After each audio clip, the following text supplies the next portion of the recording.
What is going on, guys? My name is DJ Miles, and I'm here to review the latest episode of Vinland Saga. This is episode 11, A Gamble. Stay tuned.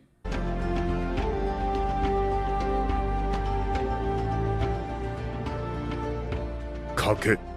Okay, so the only thing that was a gamble was me assuming that we were going to get an action-filled episode, and no, we didn't get that. However, we did get a lot of good exposition and a lot of more backstory than what that was very surprising here. Half of this episode, definitely more than a little bit of 1/3 of this episode, was just mainly heavy dialogue stuff from Thorkell and Prince or Princess at this point, because I don't know what that reveal was about at the end with his or her servant about religion. It's very fascinating to know what we know about religion as a whole today, but back then it was just so like, okay, this is your religion against my religion. What is it with this guy on a cross? Like, this is your savior?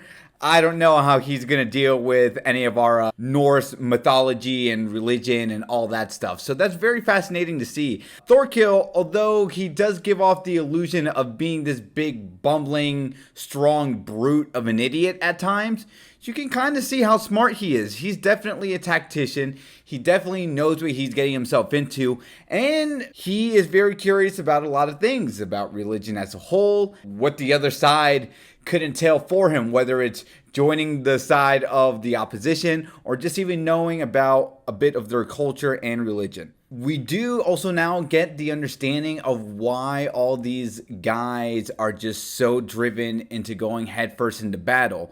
Where I was thinking, okay, you know, when you're a kid surrounded by your peers thinking, oh, well, it's just the manliest thing to do to go out and fight because that's what men do. It's a little bit more layered than that. So I like knowing that, okay, yeah, the Valkyries kind of protect us because the tougher battles that we all fall in gives us a higher chance of going into Valhalla, which is this, I guess it's like a heaven for great warriors, right? So the tougher the battle, the better probability or a higher chance you have of making it to get to Valhalla. And again, you know, the Valkyries are there by your side, which I got to me are just kind of like angel figures, right? If we're comparing this to a Christianity type of thing. And that's why Thorkell, he's not backing away from a fight. So even when that guy was bluffing about the 2,000 men, he's like, okay, well, then if I die, this is how I'm going to go out and I'll get into Valhalla. Great.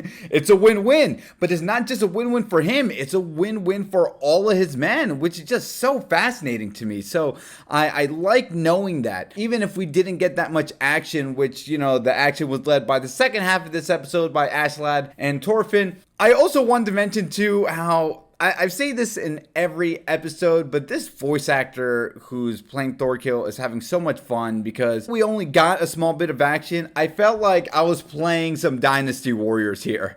Arms and limbs were just flying out left and right, and Thorkell is just going slash, slash, slash, slash. So that was very cool to see how Dynasty Warrior-esque this episode was. And then we get into the meat and potatoes of this episode where Thorkell ends up asking Thorfinn, hey, is your dad this person and is your mother this person? And we see Thorfinn like, how do you know my parents? He's like, oh, it's easy because the only other person that's stronger than me was your father. Oh, that's a nice mic drop right there. So, hey, listen, we're going to meet up at the same place. There's fire. I don't want to die burning alive because, you know, we know I'm not getting to Valhalla or no one's getting to Valhalla dying like a wuss here through a fire. So, see ya. A lot to think about here, right? Only Thorfinn's father was stronger than Thorkell.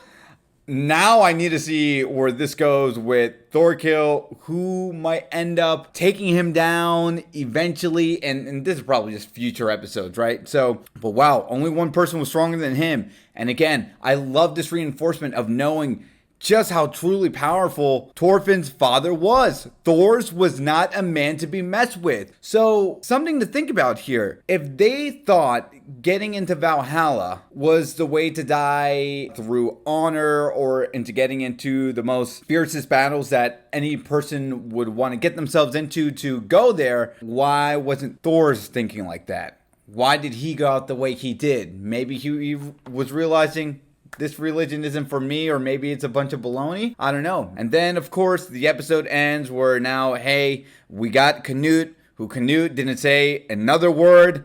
Listen, I've been hearing it from you folks. Apparently, this Canute person is going to do something. But right now, snooze fest. Anyway, we end up finding out, oh, this beautiful prince is maybe a princess. I don't know. I'm totally getting some Demon Slayer vibes. I forgot the person's name, the guy who wears the boar's helmet. Maybe it is a male, but he looks like just a beautiful figure here, right? A god slash goddess, right? Ta-da!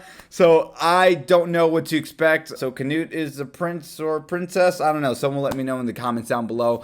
But this is what we got. This was the episode here, a gamble. I didn't get the action bombastic episode I thought I was going to get, but we got a lot of good exposition, talk about religion in this world, in that time. It's super fascinating to see how they converse with one another. And on top of that, now we know Thorkell was in the battlefield with Thors way back when, although we did get that in episode 1. I know some people said that, but I forgot. So once again, that was the end of the episode. Let me know what you guys thought. Did you like it? Did you not like it?